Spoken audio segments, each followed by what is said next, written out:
So let's have an experience of this. Like I said, it's one thing for me to talk about it, it's another thing for you to have an experience of it. So for this, I'd like you to pick some kind of past memory that has lots of negative emotion attached to it. Now, what I don't want you to do here is pick the most traumatic thing that you could possibly ever imagine. If you were to think of a scale, if 10 was the most incredible, intense, traumatic experience that you've ever had, and 0 was, couldn't care less, then you're looking for around about a 5 out of a 10. So leave your 8s, 9s and 10s for later on. So no, mummy took the spoon away when I was 5 and I've never been the same since, or this. I think you get the picture. You're looking for something around about the middle. Now the thing is, when it comes to dissociation, actually that is a good technique to use for our most traumatic memories. However, when you are practicing, when you are just getting a feel for it, then you want to pick something that's slightly less intense, just so that you've had some kind of experience first. I'd also recommend if it is something large, then by all means you can use this later on, but I would recommend that you do consult some kind of professional therapist that does have a good reputation. But anyway, now that we've got that out of the road, let's have the experience. So what I'd like you to do is, and this is going to be an eyes closed process. So what I want you to do is I want you just to take all the time you need just to close your eyes. And then I'd like you just to go back into this particular experience that you've chosen and take all the time you need just to go all the way back into it fully and completely and reassociate with this past negative memory. Now, I don't want you to go into this memory so fully and completely that you experience it in all of its glory and all of its intensity. It's almost like I'm just encouraging you to taste the poison but not drown yourself in the poison, so to speak. So I'd like you just to step into it long enough for you to start to get a bit of the feeling, what it actually feels like when you have that number 4 or number 5 out of 10 in terms of bad feelings.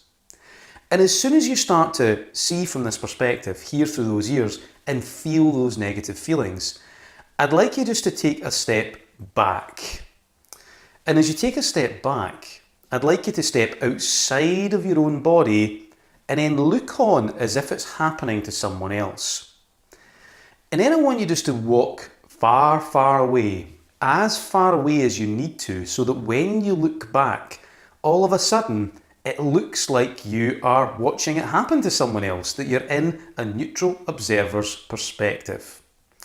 And it's kind of like, as I mentioned in the last video, if someone was to video camera this full experience and you were to watch it back, what would it look like? So you can just have a play about with this inside your mind. You might want to step back even further. You might even want to put like a plexiglass screen in front of you, just so that you know that you're looking on from this observer's perspective.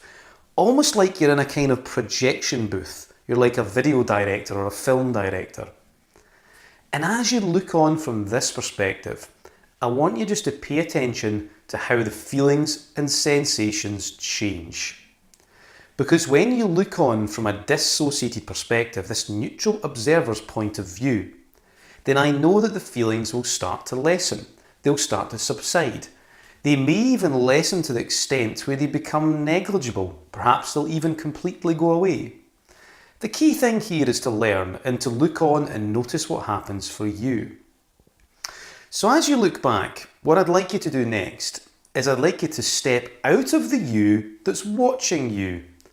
And I know this gets a little bit weird and a little bit metaphysical, but just do your very best to make this a reality inside your mind. So step out of the neutral observer that's watching you and walk even further away. Give yourself even more distance than what you did previously. And this time, I'd like you to look at the you that's watching you. So it's kind of like you're double dissociated. And as you gaze on the you that's watching you, perhaps you can see both of these in the picture frame. And once again, from this perspective, pay attention to how it changes and lessens the feelings. Maybe there's so little that you can't really feel anything. Maybe there's still a little bit there, and that's absolutely fine. But the key thing once again here is just to learn and to notice how it changes your neurology. How just looking at it from this different perspective, far, far away, really changes and affects how you feel about it inside your body. Because what I'd like to do is, we're not going to just stop there, we're going to have a play about with this and take it even further. Inside your mind, I'd like you to imagine that you're floating way, way, way up into the heavens. Go all the way up to a global level. And of course that's not possible in reality unless you have a spaceship, but hey, the power of your mind is entirely up to you. You can use your imagination in any way that you like. And as you float all the way up, I'd like you just to look down on this experience as if you're way, way up in the stars. So there's a very good chance that you can't even see it. So if you can't even see it, just think about this particular experience from the point of view of being in the stars, from a global perspective. It's funny, when we look down from this larger perspective and realise that that one experience of that one person all the way down there is so incredibly negligible, it's just not even worth worrying about. And as you look down from this global perspective, way up in the stars, just pay attention and realise how small and insignificant that one experience that that person had all the way down there on that planet. And I'd like you just to go one step further. I'd like you just to think about this problem or this experience from the perspective of the universe. Now, of course, we don't know what size the universe is, so you can just simply imagine it inside your mind.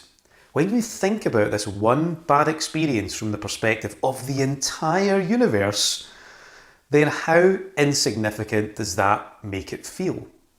And I would imagine that it pretty much just causes it to disappear just like that. Now, of course, it's still down there, but when you think about it from this perspective, it completely shifts the way that you feel about it, to the extent where it just neutralises it, and you realise that actually it wasn't worth worrying about. So once again, I want you just to notice what you feel, just learn what needs to be learned here, and pay attention to the changes in your physiology. Now you can come all the way back down into the here and now. Perhaps you can just leave that internal representation there. You can leave the learnings in there so that your brain understands how to lessen this feeling. Because the thing is, when we do something 2 or 3 times, the brain starts to get it.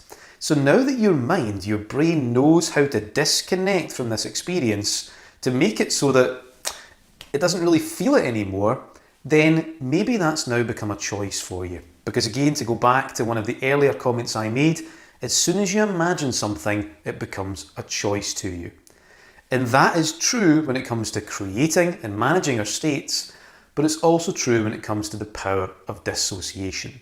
Your mind, your brain, your body has now learned how to disconnect, how to lessen feelings. So now that it's learned that, perhaps it will do that more often with some other things. So wherever you are, I want you just to come all the way back to the here and now. Open your eyes, give yourself a bit of a shake, a bit of a shuggle, bring yourself back to reality, splash your face with water if you like, and when you're ready, head over to the next video and we'll do a quick debrief.